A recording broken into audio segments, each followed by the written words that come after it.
Hello! Today I will show you how to step-by-step set up Apollo on AgentX. First, log in to Apollo dashboard. At bottom left, click Admin Settings and then click Integrations. Now scroll down to find API section and click Connect.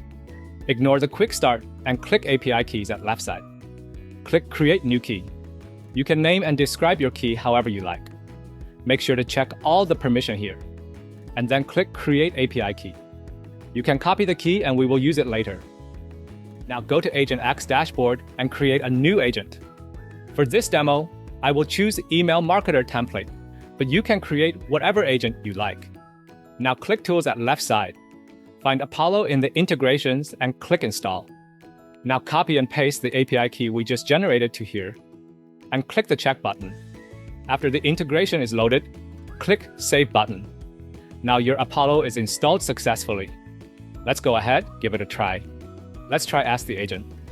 List 5 companies that are in roof business, 10 to 50 size. Done. The agent successfully found 5 businesses and returned with detailed information, including the name, email, and phone number. That is it. Hope you guys find it useful.